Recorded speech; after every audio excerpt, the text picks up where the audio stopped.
Čau visiem!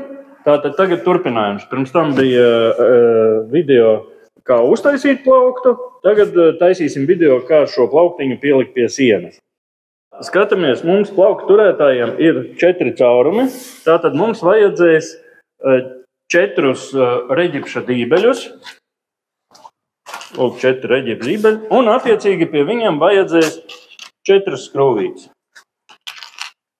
Pēc tam vēl vajadzēs urbi uz 8 mm, jo reģipša dībeļi vienmēr ir gandrīz vienmēr ir ar diametru 8 mm. Un skrūvgriezi, ar ko pieskrūvēt skrūvītes un pašus dībeļus arī. Pēc tam vēl vajadzēs līmeņrādi, vai nu parasto burbuļu līmeņrādi, vai lāzeru līmeņrādi. Tas arī principā ir viss. Pirmais, ko mēs darām, ir pieliekam plauktiņu tur, kur viņu aptuveni gribam redzēt, un atzīmējam tikai vienu caurumu. Vienalga paņemam zīmuli, pildspalvu, flomasteru, rekurēt markeru paņem un atzīmējam vienu caurumu. Lūk, kur viņš ir. Un viņā mums tagad ir jāieskrūvē, jāuztais caurumu priekš dībeļi, jāieskrūvē dībeles. Urbjam caurumu, 8 mm urbi. Un šeit ieskrūvējam reģipša dībeli.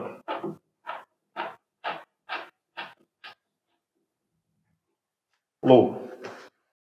Pēc tam, kad reģipša dībeles ir ieskrūvēts sienā, mēs varam jau pielikt plauktiņu un ar vienu skrūvi pieskrūvēt plauktiņu pie sienas. Var nevēl klāt, bet galvenais pieskrūvēt, lai viņš stāv savā vietā.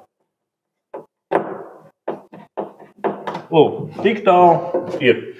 Tagad mums ir jādabūna šīs plauktiņš līmenī. Protams, tie, kuriem ir pilnīgi vienalga, viņi var arī nelikt līmenī, vienkārši uztaisīt vēl tieši tādā pašā veidā 3 caurumus, atzīmēt, izurbt un pieskrūvēt un būs labi. Bet principā parasti cilvēki grib tomēr, lai viss būtu taisni, un tāpēc mums plauktiņu vajag dabūt līmenī.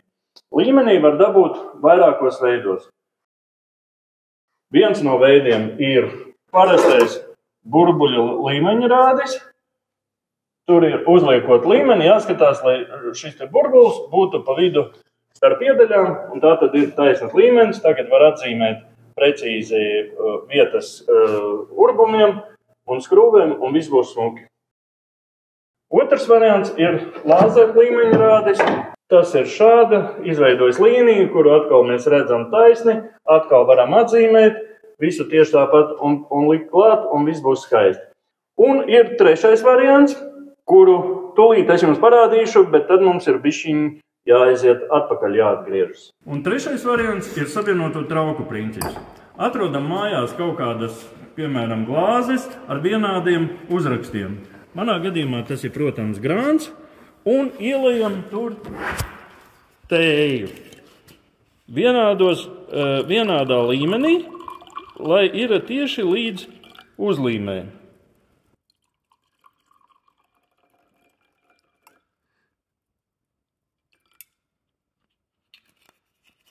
Un tagad ejam uz plauktiņu. Atgriežamies pie trešā varianta.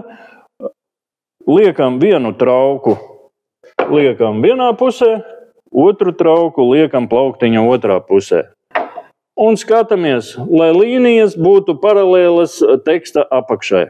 To var pārliecinoties, piemēram, nolaižot zemāk, ir redzams, ka vairs nav paralēli. Paceļot augstāk plauktiņu, arī redzams, ka vairs nav paralēli. Liekam tik tālu, kamēr ir smuki, viss ir paralēli tekstam. Un tādā brīdī mēs zinām, ka plaukts ir taisni stāv, un varam atkal atzīmēt plauktu skrūvju vietas. Un tas arī viss. Tagad ir laiks darīt.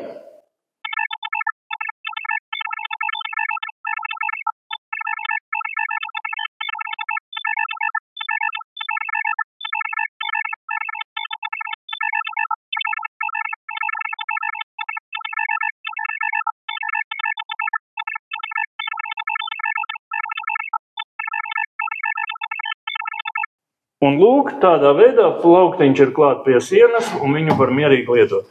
Mēs vēl, lai pārbaudītu, katram gadījumam ieslēgsim lāzeru līmeņa rādi. Paskatīsimies, ko viņš rādīs. Jā, lūdzu, viss ir vienādā attālumā. Šeit līnija un šeit līnija, tā ka viss ir taisni. Atceries, viss ir tavās rokās.